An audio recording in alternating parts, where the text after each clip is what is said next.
ways to use gold bonds and how to put that on correctly. So it was a great trip, but it was tiring, I'll tell you that. One of the things in terms of giving back, one of the things that I like most about Starkey is, yeah, we do loans great, and that's what every lender should do. But one of the things we do is we give back to nonprofits. Every loan that we do has the ability for a $250 donation to a nonprofit of the realtor's choice, the buyer's choice, and we do that on every loan. So if we do a deal with you and you are passionate about a nonprofit, let me know. We will send them that $250. Year to date, we have given $150,000 in charitable donation as a company. So we're always looking for that, giving back to the community, helping out nonprofits, raise some money. One quick thing to tell you, tomorrow from 11 to 12 in this room, Zach Adams and myself are going to teach a class on what's up with closing costs. So we're going to go over what closing costs are, what they mean, how you can quickly calculate it if you're out with a client writing an offer and you need a quick calculation on how to come up with closing costs to ask for. We're going to go through all that. We'll go through a closing sheet, go line by line so you understand what those are when you're looking at it. So that's all I got. 11 to 12. Good job. Go to the class. I can't tell you how bad it is at closing when can't use up all the buyer's closing costs, and they get really upset that they have left money out on the table. So yeah, great learn job. it. It's a good one. Great job. So giving back, the theme of the day today. So on July 1st, I'm Renee Dillon with Gannett PC. I'm Nice. my managing partner. I'm in the Ashford Dunwoody office. So on July 1st, we launched a new program called Gannett Gives Back. And every single closing that we do, the buyer gets to choose one of 5 charities to send a portion of their closing fee to. Oh, wow. Yeah, we're really excited about it. Cool. The 3 partners and I, we each kind of chose our pet charities and then let 2 other eternity charities. These are not 2 words that usually go together. Then we had 2 other attorneys that also chose. Mine that I chose, near and dear to me, is Atlanta Children's Shelter. They help homeless women and their small children. For kids that aren't school age, they provide shelter so that the women can drop the kids off during the day and go out on job interviews. They also teach them job interviewing skills, do a lot of things to help get them back on their feet. The goal is to actually get them off the streets and into a home. So that's my pet charity. Did you close with that? I don't feel like it. But we have other good ones too. I mean, we support the Beltline, Homemade Atlanta. And I think the Piedmont Park Conservatory, and then one more. So your buyers will get, when we send our initial closing pack out, they will get a form where they can check off who they want their funds directed to at closing, and then they will get them, and we make an end of the year donation. And we're really excited about it. We're inspired by y'all and KW Cares, and just giving spirit, and just like your culture wall said today, give, share, and care. That is awesome. Great job. Thank y'all. Great job. Love it. Yeah. Big power by a big lie, right? Hey, new agents that haven't been introduced, where are you? If you would stand up and introduce yourselves, don't make me call you out from the row. Yes, Yesenia. All right, Yesenia. My name is Yesenia. I just moved here from Florida last Sunday. And I was an agent down in Florida, very close to Disney and right by the Celebration area. And I just decided to join the office. So I'm here now, excited to meet everybody and looking forward to it. Great. Welcome. She's been here a couple of weeks or met some agents that have been here and has been wonderful. Everybody that meets Yesenia just falls in love immediately. It's easy to see why. So welcome. And how about you guys? Good morning-ish, everybody. It's about 12 o'clock. But this is our team. These are my brothers. My name is Boston Henderson. I'm Nevada Henderson. Killian Grondin. He's a good family friend. Like your brother. Yeah, we get that a lot for a boy band. We're actually an expansion team from southern Las Vegas. Our partner is Jamie Blez. He's an OP at a market center there. There is another one. We're called Henderson and Sons. Our mother is actually part of our group, but she's working in corporate right now for State Farm. She's been a realtor for about 20 years. And so what we're trying to do is just trying to give back to her, since the thing to give back, to get her out of corporate so she can work with us full time and hopefully retire soon. So that's what we're doing. A couple of agents in the office, such as Heather and Carol, have reached out to us and been so gracious to let us host open houses for them so we can get in front of people, and that's what we're best at, being in front of clients. And so I really do appreciate that. We all do, and so thank you, and we're glad to be here. Welcome. Glad you're here. Anyone else? Carol. I just wanted to vouch for these guys. Their follow-up and follow-through Yeah. and attention to detail is amazing.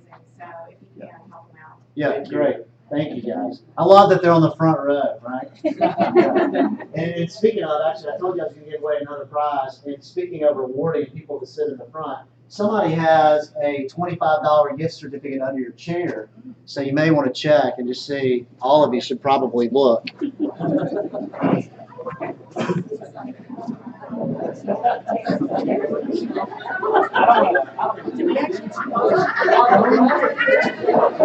watch the gum. Those are big chairs. Take the gum off, you can find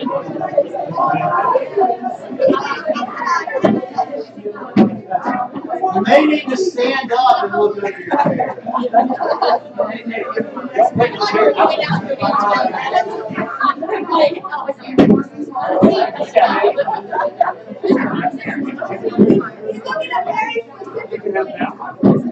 Yes! We get And you actually got a sign that says you're the winner.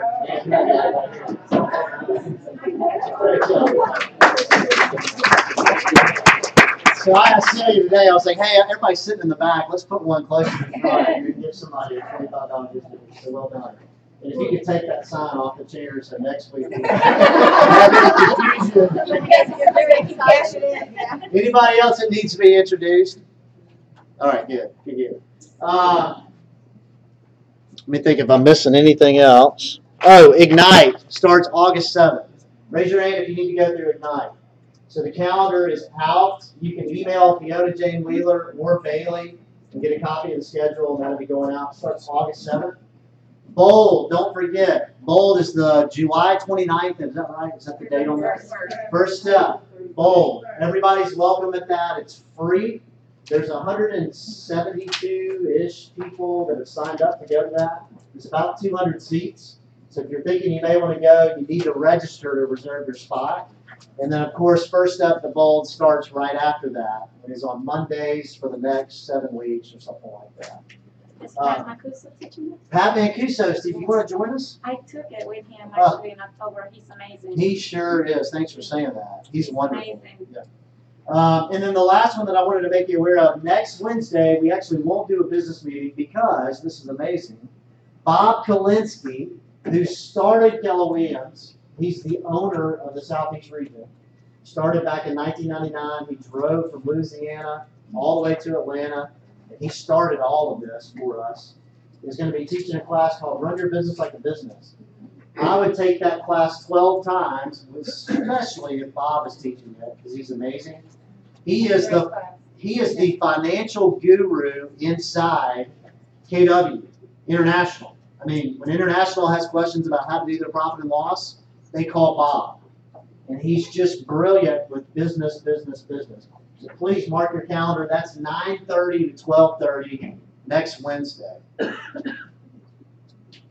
Any other classes that I need to mention that you can think of? Yeah? Okay. Oh, this Friday, all the listening stuff. Okay. Oh, that's right. It's at 12 o'clock, isn't it? Well, you got Trey.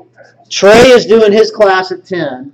Correct. Yeah. And that's 10 listings in 40 days. Yeah. And then we're doing a listing mastermind at noon. Yes, for the listing, participants who are in the listing competition, and lunch is provided, and I need to have emails if you're in the listing competition. I need emails if you're attending that, so you can get some lunch. Yeah. And by the way, I owe you all an apology. If you're not on our team, we're going to win. And I'm sorry. And I told somebody earlier, listen, we're going to do it again. So don't worry about it. What makes it different? All right, We had a great call yesterday. Anybody on that call with me yesterday? Who was on that call? No, it's just you. Oh, it was so good. It was Lindy Moore, I know, she's not here. Helen was on it, Christina Rons. It was a great call. But we're winning. Feels like we're winning. If you're not in the competition, can you still come to the 12 o'clock mastermind or no? Oh, I don't know. If you're not in the competition, can you still come to the mastermind? Oh, for sure. Sure. Text me. Just email me. Yeah, that'd be great. Okay, so I'm going to bring Monica up to the stage. Monica Johnston. Let's welcome her to First Atlanta. You pick a seat there. And let me remind you, we are recording. So you're on YouTube right now. And if you'd like to subscribe to our channel, just know it's KW. Go to YouTube and search KW First Atlanta Video. And you can see all of our training that we record for you. So, Awesome. isn't that great? Yes. Are you okay with this, by the way? I should have asked. I'm saving my story for the book. Okay. Well, it's just for us. It's just for us. All right. How many of you have seen Inside the Actor's Studio? Okay, isn't that a great show? So the premise of the show is the professor interviews a top actor for about 2 to 2.5 hours. So just pretend like Brad Pitt's in a chair and he's asking him questions. And what the professor says to his class is, I want you to hear how this person thinks more than anything. Like, I want you to understand what they've come from. I want you to hear their story. I want you to understand what's resonating with them as far as their big why and their strategies. But after they do that, they kind of pare that down into a 30-minute or 45-minute TV show, and it comes out Inside the Actor's Studio. It's a great show. And so this is Inside the Agent's House. That's what we call this, right? This is our version of that show. And we're just going to get to know Monica. I'm so glad you're here. Thank you. That's your water, by the way. So I'm going to ask some questions that we prepared, just kind of give you a little background and context. And at the end, I'm going to make sure you have plenty of time to ask questions. So if anything comes to mind as she's talking and we don't go deep enough or you want to come back to something, jot it down, and then you'll have plenty of time at the end to ask questions. So, and I heard a little bit of your story the other day at the Spanish mastermind that y'all did here. And Yes. you remember it? Yeah, Yes. and that was wonderful. So 87 units last year, doing 100 this year. Actually, I made a mistake. I did 86 myself the year before, and I did 77 last year Okay. because we're focusing on increasing our sales price. Got it. Okay, got it. Well, that's amazing. So tell me everything birth until real estate. And 5 minutes of the Y'all ready? What I asked her to do is tell me where you grew up, tell me about your childhood, tell me about your parents, what lessons you learned, and it may take 7 minutes. Okay, so I was born in Mexico in a very, very small town. I was raised in a small farm. So my mother had a farm, so that was her business. I guess I can track entrepreneurship back to then, except that we were selling eggs and stuff. So I was raised there. When I was 17 years old, I thought I was a grown-up, and I told my mom one day, I'm moving to Atlanta, and of course she thought I was completely crazy, but I did it. I don't know how in the world she let me come here. Obviously she cried a lot, but I moved here. I had no family here. I had a friend that promised to help me, and she did. So I owe rent from the day I got off the plane. How old were you? 17. 17, I spoke no English, and I just had a dream that I was going to be successful at something. I had no idea what I was going to do, and I walked to work 3 miles every day, summer and winter, until I saved $3,600 and bought my first truck, and I have no idea how to drive it. That's a funny story that takes too long. I'll tell you later. But I was standing outside staring at my truck, and the owner came out and said, do you need something? Because he had went back inside. And I said, no, I'm waiting on my brother. Is that okay? And he said, yeah, sure. So I just sat there and I was like, how in the world am I going to drive this thing? Was it a stick shift or automatic? Automatic. Automatic. So I drove the first time not knowing how to drive. So when But your brother was with you. No. He was in my heart. But you made it. I made it. Okay. I've made it. So I became a teen mom, and something that I'm really proud of is I had the option to send my daughter to Mexico for my mom to raise her, but I decided to do the right thing and keep her with me. And she's an amazing person. She's in college, first year of college. Wow. She is bilingual. She's a real estate agent as well, part-time. She sold 1.6 million last year in 6 weeks. So I'm really proud of that.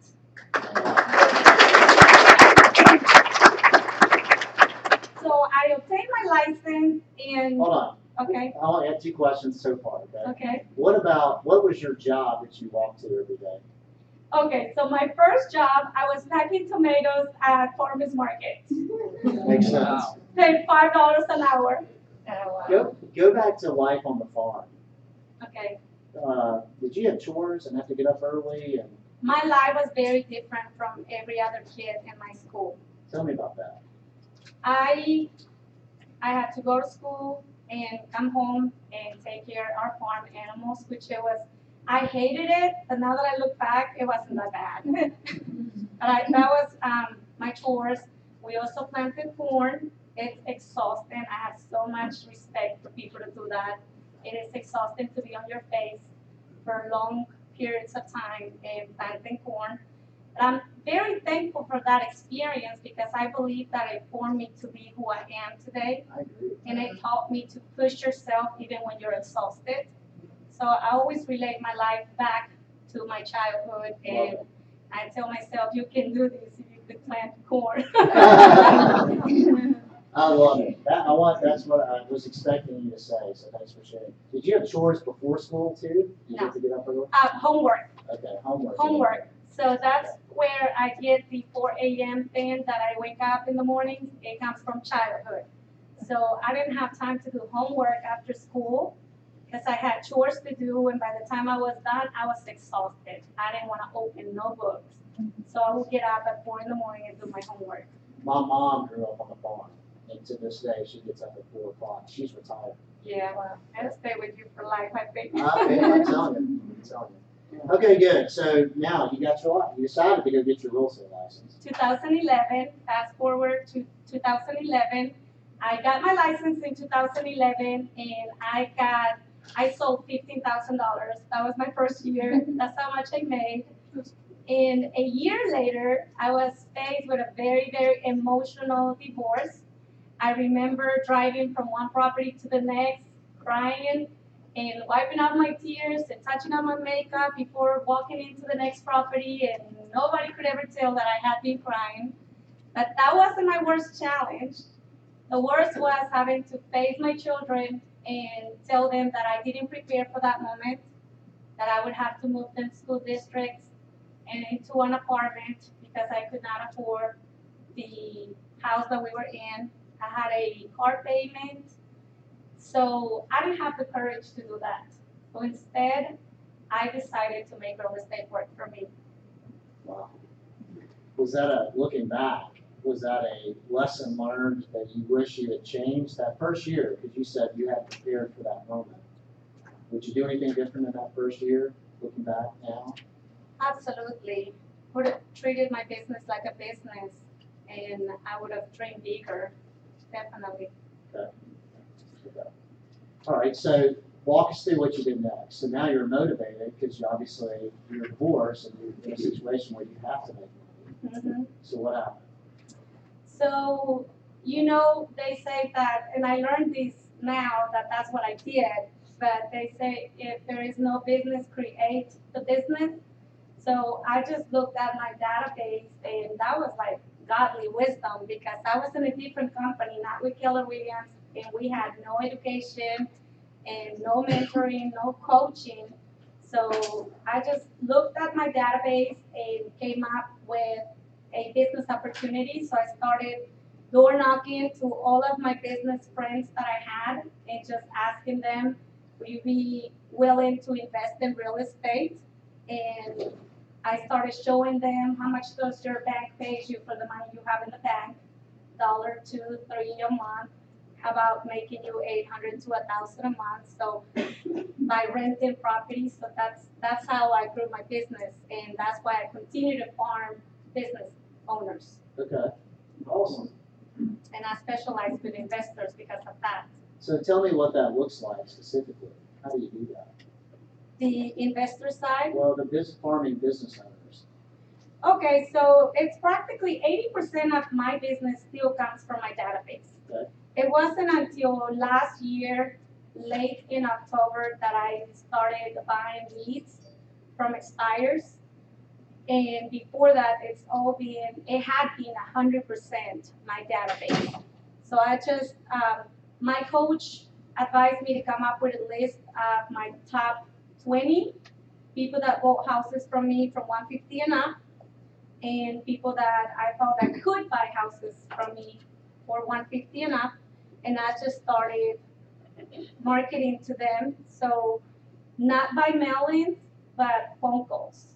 Phone calls, meetups, lunches, dropping by and dropping a tray of fruit or something for their office and supporting them on their business goals. Okay, so these are people initially you don't know? No, I knew Okay, most so of they're them. referrals. Right. Okay, so what's that call to play? Role play with. When I call, well, these are people that I know. Okay, so call. Okay. Hey, John, this is Monica. How you Hey, doing? Monica, I'm doing great. Thank you for taking my call. I know you must be very, very busy. I am calling you because I came across a great property, Okay. and I wanted to know if you'd be interested in possibly investing and seeing a big return on your investment. Yeah, sure. What is that? Tell me more. Well, I'm going to be in the area today around 11:30. Are you going to be at the office? Yes. Okay, well, I'd love to see you, and I'll bring us some lunch. So I'll see you then. There you go. All right. Yeah, that's awesome. And that works? It does. Yeah. It does. And what happens when you build a relationship with the owner, I realized I could not be in front of all of their clients, but they are. So I realized if I set up a relationship with the front man, then he will tell all their clients about me. So they let me bring my marketing, and they also refer us to their clients and tell others about me. So that's how I ended up specializing in investors, because investors tell other possible investors about who they're using to invest in real estate. That's awesome. Okay, so what is your follow-up? What type of CRM are you using? What is your follow-up? How do you stay in a relationship after that initial meeting? Well, Facebook is a good CRM for me. If you don't leverage Facebook, you're missing out a lot. So I use Facebook a lot to stay in touch with them and to see what's happening in their life. So I just take it from there. If I see that they're doing a fundraising, I call them and I offer help with whatever it is that they're doing.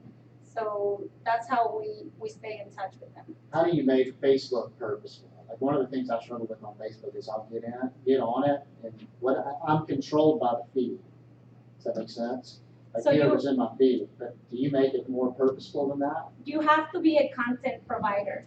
Okay. And not an spectator. Okay. Because otherwise you'll waste a lot of time in it. So I literally go on Facebook only when I'm posting something. Okay. And after I do my homework and do my post, then I give myself permission to scroll down a little bit. Then I have to block myself out, and I don't see it for the rest of the day. Okay. Okay. But when you're scrolling, you're looking for your clients. I'm looking for my clients. So one thing that we do with my team, and it's new and it's working for us, is that every client, customer, or lead that we come across, we make it in a very fun way. We're like, hey, are you on Facebook? Awesome. What's your name? there. I just sent you an invitation. Okay. So we add everybody there. So from every closing, I would say we get at least one lead. Okay. Wow. Okay. And sometimes, so we tag the person that we close with, and we get their family, their friends, send us private messages and say, hey, I'm also interested in buying or selling. So That's easy. When do you post on Facebook? I mostly post closings or events. I also post stuff that happened in our community. And one of the projects that I have is to start marketing other local businesses. So I actually just set up with a small farm that sells honey. So yeah, I'm stuck with farms. So Is it your personal business Facebook page or a business Facebook? personal. So one thing I found out is that Facebook won't publish your business page as much if you're not paying for it. So I only That's post on getting my personal. increasingly harder too, right? Yes. Yeah. Yes. Are you grouping people on your Facebook? What do you mean? They don't know you. It's harder to do that. Is it? Like you can group people in categories on clients or Oh, no. Okay. All right, good. So, what else? You said that's 80% of your business. What's the other 20%? The other 20% is either agent referral or expires, Facebooks. Okay, That's the other 20. okay, And we just started doing that back in October. great. So one thing I want to say to all the new agents to Keller Williams, I came to Keller Williams 2 years ago, and I was a single agent, and I had one admin and lots of plans, but I had no idea how to execute them. So my business literally grew since I came to Keller Williams, and it seems like it took me a year to figure out everything. I took poll 3 times and went to mega camp and family reunion and taken every class. Bob is amazing, by the way. Yes. So, and then last year is when I started building the team. Success leaves clues. I took bold 3 times. I took bold 3 times. I took bold 3 times. You know, I mean, it does. Yes, You're getting ready to open up a mega office. yes. Tell us about your team. Who's on your team? What does that look like? So my team it's small. I just started it last year. I have 1 admin, 2 buyers agents, and my assistant, which is my daughter, she practically only works on summer or evenings from college, but she is a huge help. I was telling another agent that if you don't have a personal assistant to help you type contracts and stuff, you're wasting a lot of time. Because I literally leave an appointment and I call her and I say, type me an offer, this is the amount, this is the price, I share the contact information, and she takes it from there. She collects pre-approval from the lender, types the offer and everything for me. Okay. All right, good. What's driving you to be your best? What's your big why? My big why, I think it's all related and it's mixed. I want to execute my mother's unfinished business. She had big dreams and goals for me, and I always listen to what John says because my mom used to tell me, we grew up on a farm, and she would look at me and tell me, you're gonna do amazing things. You're extremely smart. And she would always encourage me and say, I can't wait to see what you're gonna do with your life. So she planted a seed in me that when I ended up in this country as a teen mom and walking to work, and I'm like, well, it ain't that great. But she passed away in 2011, and you know they say sometimes the seed has to go to the ground so that you can see it flourish. Yeah. I think that really, really struck me that she died without seeing me successful. So I made a promise to her that I would come back to her grave one day and tell her that she can be proud of me. Well, I know she is. Proud of me. All right, so y'all have questions? Yep, Karen.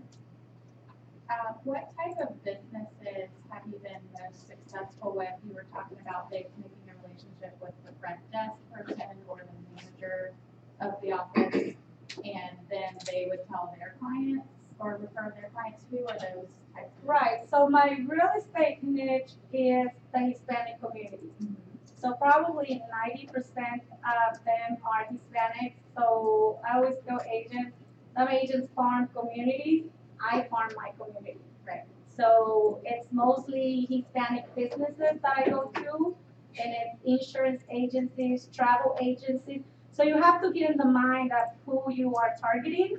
So I think about the places that they go to, and that's the places that I go to. So tax accountants, and lenders, small banks. And what are you doing and with them and saying to them to help give them the scripts to get the referrals back? Okay, so here's the thing. I am not good at asking for business.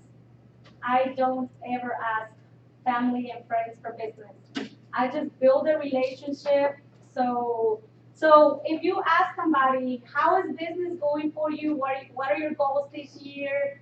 So politely, people will ask you back. Yeah. And then that's your opportunity to say, my business is doing great.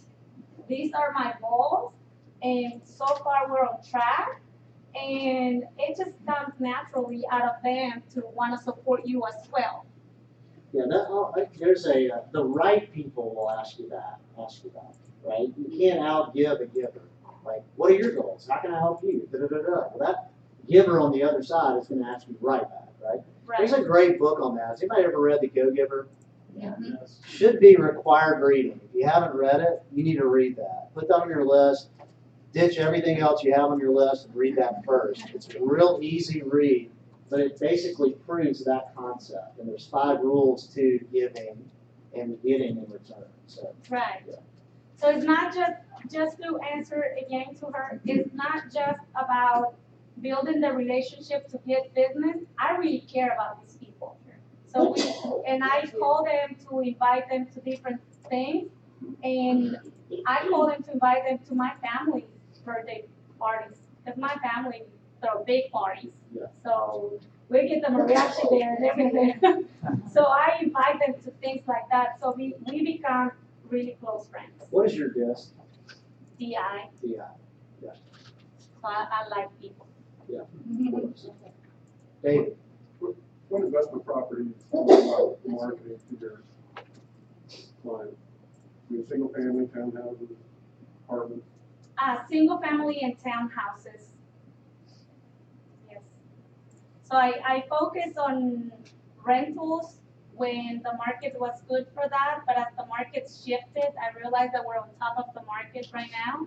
So the business that I created at the beginning, I went back to them and say, hey, we're on top of the market. This is your time to flip. So let's make the right changes to the property so that we can flip it. And that way you can get your money out. So they've been really excited about that.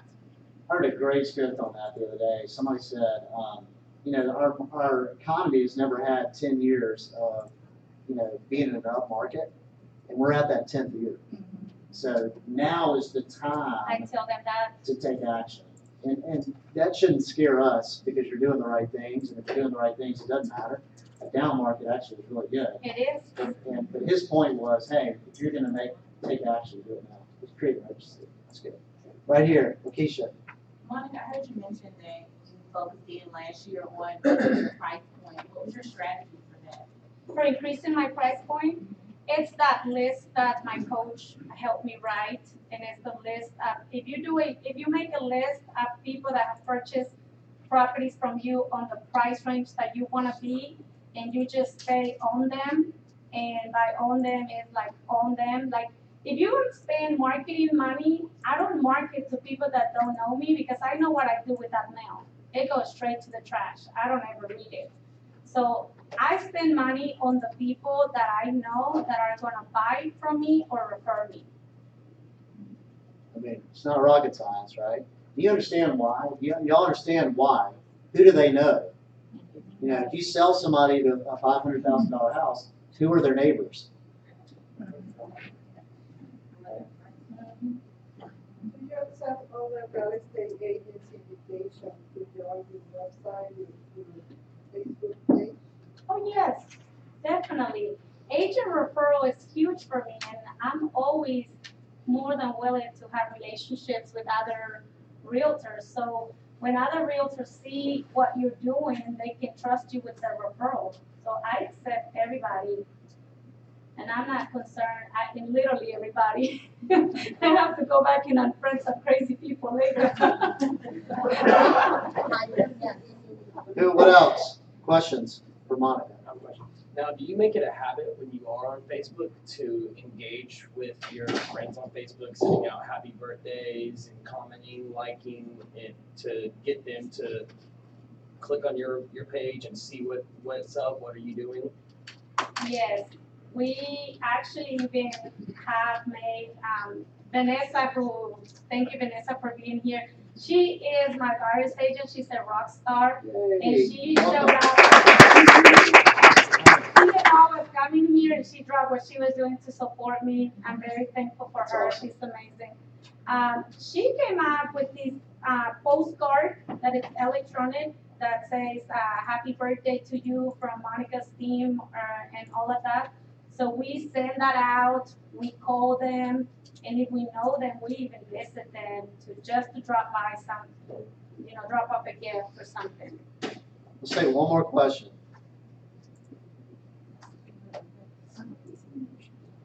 When it pertains to your investing, what type of percentage are you asking your investors, or are you offering them? So are you asking them to pay for like unpaid taxes to get the property, and then what you're of course paying them back and then what they spent on the taxes, but are you offering them a higher percentage for when the property sells? A higher percentage of what? I didn't understand the question. So like You're just thinking of properties, right? Hey, here's an opportunity to buy investment property. Is that it? Right, and I also flip properties, so I have partners now that we flip houses together. So it's what we're doing now. Okay, if you've seen Inside the Actor's Studio, you know how they end that show, right? Yep. So Monica, you were on the hot seat. I've got 10 questions that I didn't prep you for, and it's just rapid fire. Okay? So I'm going to ask you, first thing pops in your head, you got it, okay? What's your favorite word? Commitment. Love it. What's your least favorite word? I'm trying to think of the word. Excuses, I guess. Ooh, love it. What turns you on? Success. Success. What turns you off? Not being successful. What sound do you love? What sound do I love? Sound of birds. What sound do you hate? Bells. Okay. What Back to the profession? farm. What profession other than yours would you like to attempt? Psychology. Really? Love that. What profession would you not like to do? Teaching. Okay. Kids. What would you like to hear God say when you arrive at the pearly gates?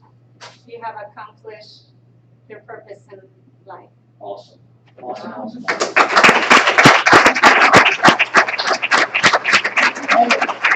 I want to give her some collateral for her Facebook page. So we're going to take a selfie. We're going to turn around and take a selfie. Y'all are going to all be in it.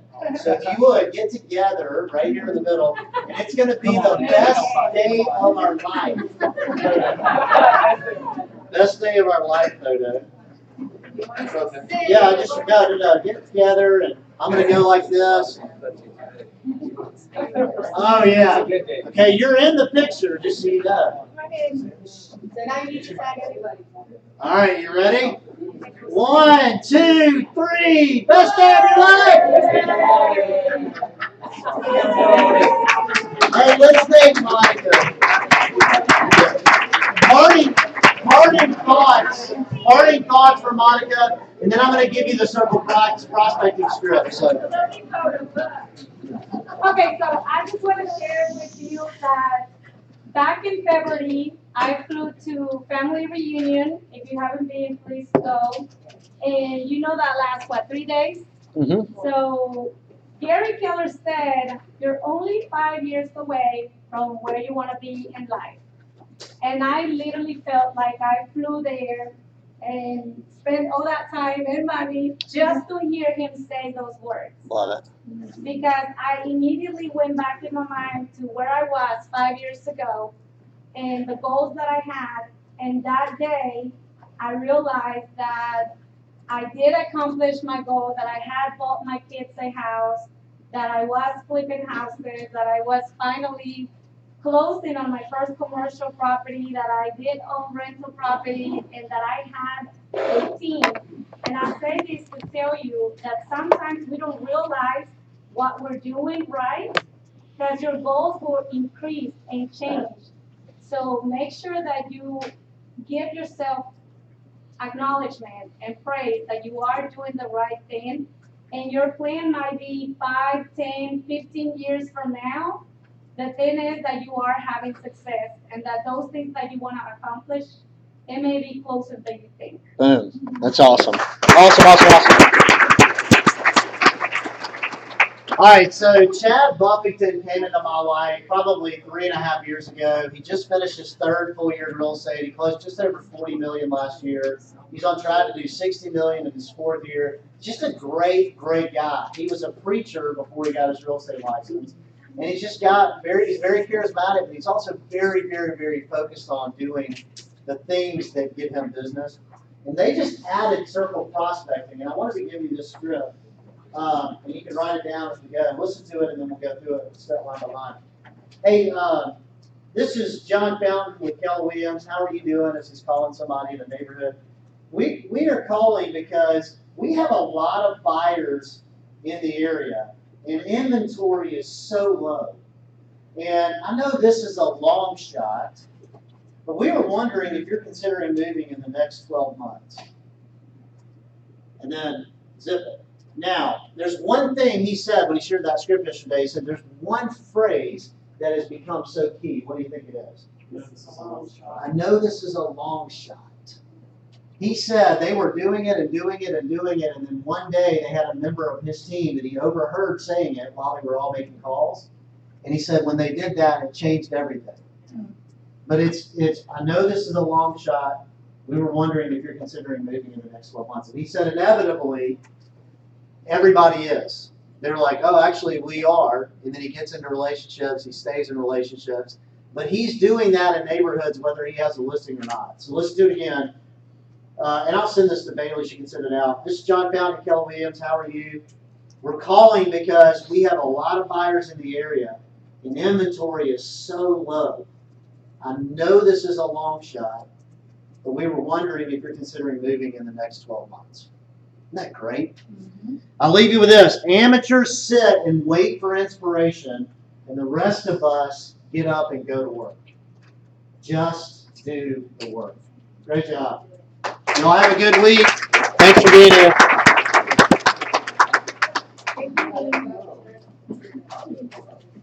Yeah, you're amazing, John. Oh, come on. You make me look really good. I'm just smart enough to get people like you on stage.